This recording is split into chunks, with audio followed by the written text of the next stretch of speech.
ওই একটা rubber system, ওইগুলো আমি অনলাইন থেকে সেদিনকে নিয়েছি।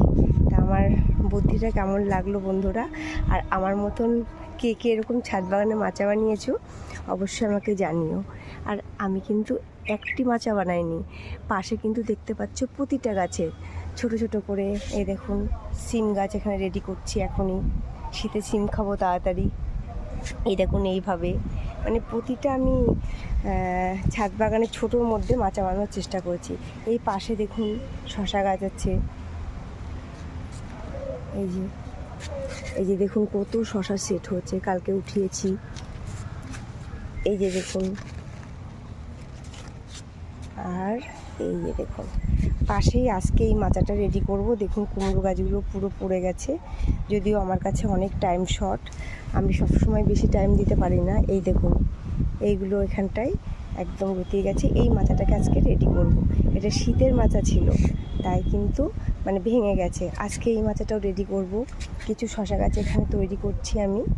আর এখানে দেখুন এটা কি গাছ আপনারাই বলবেন, কিন্তু গাছটি খুব সুন্দর হয়েছে দেখুন।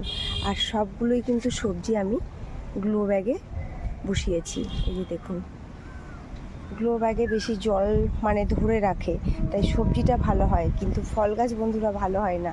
ভুলেও কিন্তু আপনারা ফল গাছ করবেন না। আমি কিন্তু ফল গাছে অনেক এই গ্লো ব্যাগে বসিয়ে আর কি মারা গেছে গাছগুলো আমার, সেই কারণে বলে দিলাম আপনারা কিন্তু এটা করবেন না। আর এখন ছাদ বাগানে আমি তো প্রতিদিনের মতন ফুল উঠাতে চলে এসেছি, যে ফুল উঠাবো। আর প্রতিদিন যদি ফুল দেখায় আপনাদের দেখতে ভিডিও ভালো লাগবে না, তাই ভাবলাম ছাদ বাগানে তো আমার প্রচুর কিছু আছে, আপনাদের সামনে আমি এই লাউ গাছটা কীভাবে রেডি করেছি তাই তুলে ধরলাম। এই যে দেখুন নতুন করে আবার কত জালি আসছে, এই যে ডগটা কেটে দিলাম না, এই দেখুন এখানে জালি আছে, এতে কিন্তু সব। আর আমি ভুল করছি না সঠিক করছি আপনারাই বলবেন, অভিজ্ঞ ছাদ বাগানিরা, যে এর থেকে আরও কী করলে আরও ভালো হবে, বা আমি আরও কিছু নতুনত্ব করে আগাতে পারবো ছাদ বাগান নিয়ে। তা ভিডিওটা কেমন লাগলো, কে কোথার থেকে দেখলেন অবশ্যই আমার বন্ধুরা জানিয়ে যাবেন, আর জানান আমি জানি। আর যাই হোক, ছাদ বাগানের ভিডিওগুলো যে আমরা দিই ঠিক আছে, অনেকটাই কষ্ট করি আমরা যারা ছাদ বাগানি, তারাই কিন্তু একমাত্র জানি মানে গাছের জন্য আমরা কি কি করি। আর এই লাউ গাছটা এইটুকু মাটিতে বড় বড় 4-5টা লাউ এখানে ঝুলানো মুখের কথা না। সবাই ভালো থাকবেন, সুস্থ থাকবেন, আর আমার মতন এরকম উৎসাহ নেবেন। বাড়ির এক টুকরো ছাদ বাগানকে সবুজে একদম এরকমভাবে সবুজে তৈরি করে ফেলেন, ভালোবাসার জায়গায় দিলে।